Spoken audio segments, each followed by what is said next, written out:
Là, je vais appeler l'enfant terrible de la promo septembre 2014. Je pense que vous avez deviné de qui il s'agit. Samuel.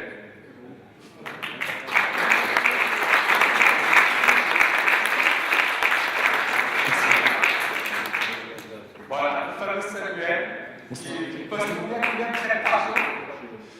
Entre 10 10 traits par jour.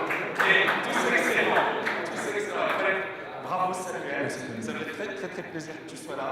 Et et bravo.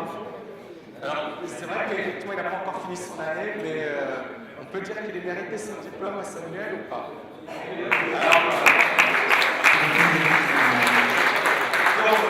Déjà bravo, parce que Samuel, tu peux nous parler de ton parcours avant la TKM? Alors moi, les débuts de mon parcours n'ont rien à voir avec le trading. D'accord. J'ai travaillé dans l'architecture, Oui. Formation dessinateur architecte, une dizaine d'années en entreprise. Et, je ne supportais plus en fait, le travail d'entreprise. D'accord. Je me suis dit, il faut que je fasse autre chose. Okay. Il faut que ça change. Et je me suis mis en freelance à mon compte dans le multimédia, le domaine de multimédia, infographie, imagerie de synthèse, 3D, graphisme. Et j'ai fait ça pendant 13 ans. D'accord. J'avais une quête de liberté, entre guillemets. Bien sûr, c'est important. Oui. Mais je me suis rendu compte, après 13 ans, je me suis réveillé un matin et je me suis dit non, il n'y a aucune liberté. D'accord. J'ai 12 patrons. Ouais. J'en avais qu'un avant et maintenant j'en ai 12. Ouais. Donc, ouais. C'est fou, hein? C'est tellement une quête illusoire, quelque part. Bon, j'avais une liberté de travailler seul. J'ai l'habitude de travailler pour des écrans depuis une vingtaine d'années. De travailler seul, c'est bon. Mais là, il fallait que je trouve autre chose, une autre activité. Et alors le trading, pourquoi le trading? Alors, c'est vraiment par hasard. J'ai fait des recherches sur Internet. J'avais des amis aussi, ça m'intriguait. J'avais pas mal d'amis qui boursicotaient et qui perdaient. Je me suis aussi demandé pourquoi autant de gens perdent. Et ça m'a intrigué. D'accord. Il y avait aussi pas mal de préjugés sur le trading. Ça, il y en a encore maintenant, malheureusement. Bien sûr. C'est aussi difficile par rapport à la famille. Tout à fait. Ben oui. Il y a une personne qui me disait qu'il fallait que je puisse convaincre ma famille que le trade, même Anna-Marie m'en parlait. C'est-à-dire, voilà, pour nous les traders, ça reste des escrocs, des voyous, des. Non, c'est vrai. Et alors que bon, non, Samuel, moi, j'ai pas la. Voilà, je pense qu'on est des personnes normales. Oui. J'ai la chance d'avoir un ami qui m'a beaucoup aidé, qui vous connaît par cœur aussi. D'accord. Bon, excellent. Et voilà, donc Et alors, donc, tu rejoins la TKL par hasard ou que tu fais des recherches? Non, j'ai fait quelques recherches sur Internet et j'ai fait une petite formation de quelques heures en ligne. Voilà, c'est ce que tu m'avais dit. Je me suis vite rendu compte qu'il y avait un problème. Ok. Alors moi Samuel, les autres t'attendent, moi je te trouve excellent. Et c'est pas pour te flatter, je pense que tout le monde sera d'accord, parce que tu publies des trades de qualité, tu es un sniper, c'est-à-dire il raconte un trade. Donc il voit une opportunité, il y va, c'est excellent. Et alors j'ai envie juste que tu dises à tes camarades comment tu fais, comment tu te prépares psychologiquement. Et alors, tu n'es pas encore passé au réel. Hein. Non, je suis... Voilà, mais c'est pas grave. C'est-à-dire, déjà, tu as un très bon niveau. Le réel, ça va être, bien évidemment, ton niveau sera un peu moins bon. Mais je pense que beaucoup d'étudiants, avant de passer au réel, qui étaient bons en démo, le sont devenus également en réel parce qu'ils avaient les bons automatismes. Donc c'est très bien. Moi, après, c'est plus un aspect psychologique, comment tu vas gérer tout ça. Parce que beaucoup de trades, donc il va falloir diminuer le nombre de trades. Mais j'ai juste envie que tu dises à tes camarades comment tu te prépares, comment tu fais. C'est important, c'est intéressant pour eux. Oui. Alors moi déjà, j'ai une période un peu de remise en question. D'accord. Je suis conscient de ma suractivité. Ok. J'ai discuté hier avec quelques piliers. D'accord. Ils t'ont dit j'en avais conscience, mais moi je veux vraiment. Pour moi c'est important, je lis beaucoup. Bien sûr. Sur cette activité-là. Oui. C'est vraiment important de prendre du recul. Et j'ai revu certaines vidéos sur les piliers qui parlent de ce problème-là, de sélection. Oui. Et, il faut que. Mon premier objectif c'est de prendre entre 0 et 3 trades par jour. D'accord. C'est bien. C'est important de dire 0. Oui.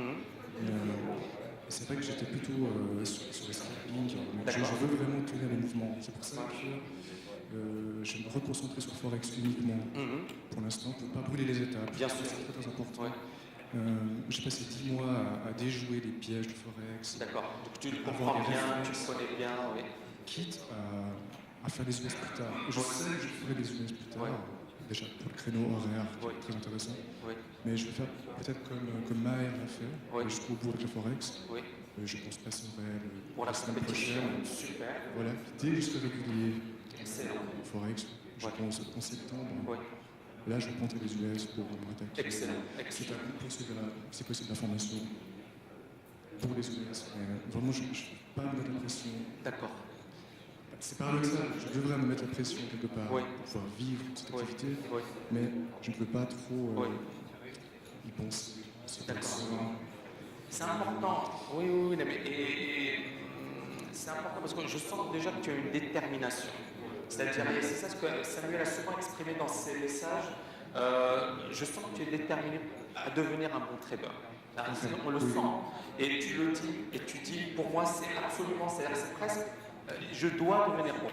C'est ça. Voilà. Et pour moi, il n'y a pas d'échappée. Je pense que c'est très important parce que c'est ce qui va conditionner la réussite.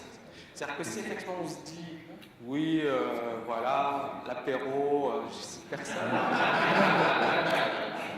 On peut devenir bon, encore une fois. Il ne faut pas être trop sérieux, bosser comme un malade pour réussir en trading. Et Pierre, il est où, Pierre? Voilà, Pierre, c'est très bien cette philosophie, cette approche. C'est-à-dire que, encore une fois, le trading, c'est pas quelqu'un qui va bosser 18 heures par jour, mais au début, il va pas devoir bosser 18 heures par jour. Voilà, Pierre. Mais après l'idée, elle est là, c'est qu'une fois que tu as tout maîtrisé, c'est 1 heure de préparation et 1 heure, 2 heures de trading. Et si tu en fais plus, c'est que tu n'as rien compris. Et c'est ça le truc. Mais au départ, il y a du boulot. Et Samuel, je pense que tu es sur la bonne voie. J'ai eu la chance de faire ça à plein temps. De stopper mon activité. Bien sûr. Mais en même temps, c'est à double tranchant. Ça crée la suractivité aussi, donc il faut une discipline supplémentaire. Et comme je ne tiens pas les trades, je veux vraiment faire moins de trades. Les tenir plus. Il faut tenir ces trades, et ça, je vais beaucoup de travail. Mais déjà, quand je vois tes trades, je pense que tu as bien bossé, tu as bien progressé, tu as déjà un très bon niveau, donc il ne faut pas encore une fois être... tu vois ce que je veux dire? C'est-à-dire là, c'est presque un manque de confiance en toi. Non, c'est excellent ce que tu fais. Après, le trade parfait n'existe pas. Le trade parfait, c'est pas j'achète au plus bas et je vends au plus haut. C'est je gagne. Et je gagne bien. Tu vois, et je pense que c'est encore une fois, c'est très important. C'est effectivement être capable de prendre un mouvement avec forte probabilité et pas te dire, tiens, je suis pas. C'est Jean-Luc hier qui disait, oui, je ne suis pas sorti au plus haut, je suis frustré. Non, parce qu'on ne sait pas quel est le plus haut et puis on ne peut jamais le déterminer à l'avance. On a quelques techniques, mais encore une fois, nous, on s'adapte au marché et on est flexible. Et c'est ça le plus important. Voilà, donc ne sois pas trop dur avec toi-même. Et c'est important. Après, maintenant, c'est juste une question moins de trade. Et puis, bien évidemment, plus peut-être te focaliser sur un marché. Parce que là, c'est vrai que sur les US, tu fais plein de trades, sur les devises. C'est vrai qu'à un certain moment, c'est pas tenable. J'ai un problème. J'ai un autre problème, c'est que j'ai jamais pu faire une sélection de titres.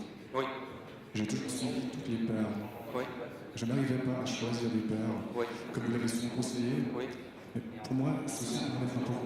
C'est important. Aussi les corrélations. Les corrélations entre les marchés et les devises, c'est vraiment génial. Bien sûr. C'est important. Mais ça, il va falloir le bosser. Mais bon, je pense que tu as déjà un bon niveau et c'est bien voilà, de dire tel point, je dois le bosser. Moi, je ne l'ai pas trop senti parce que chez certaines personnes, je le sens, je le ressens. Chez toi, je le ressens moi. Je vois que tu es quand même sur les bons marchés, au bon moment, tu rentres au bon moment, tu travailles bien tes mouvements.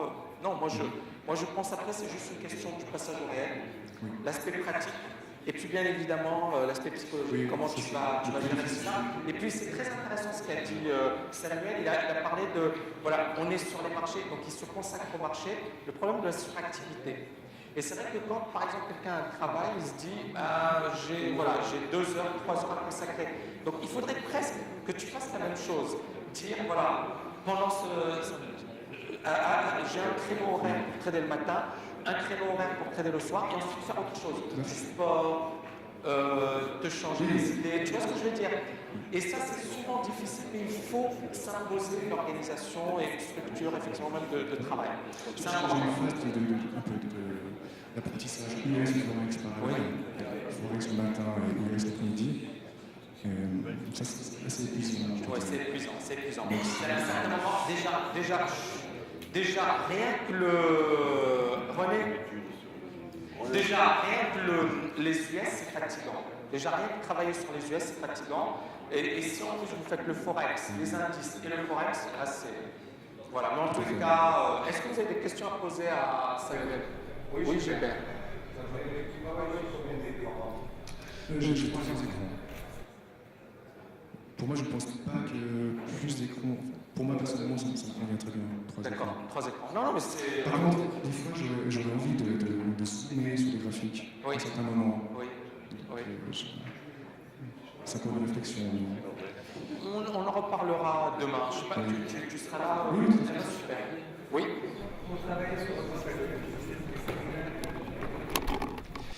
Est-ce que tu utilises des screeners pour travailler sur le plan d'actifs? Non, pas du tout. Pas du tout. Non. Mais il analyse, je pense qu'il est voilà, tu bosses combien d'heures par jour? Pierre, c'est pour vous. Hein. Tu bosses combien d'heures par jour? Entre 10 et 15. 10 et 15.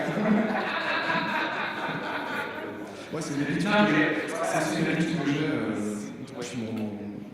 depuis 20 ans. Depuis 20 ans, tu travailles 10-15 heures par J'ai jour. toujours fait les week-ends, pour des clients, des gros clients. Oui. Donc tu as un gros travail. Voilà, maintenant c'est vraiment la cerise sur le gâteau, je dirais. Bien sûr. J'ai l'expérience, j'ai eu ma crise de quarantaine. Oui. Ça peut servir aussi. Bien sûr. Je pense que c'est pas mal.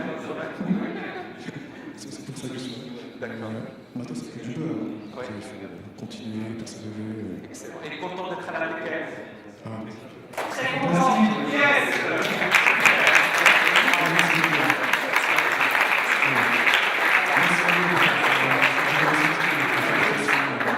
Merci pour son aide. Merci infiniment, cher Samuel. Bravo. Je pose. Pardon, excuse-moi. Ça,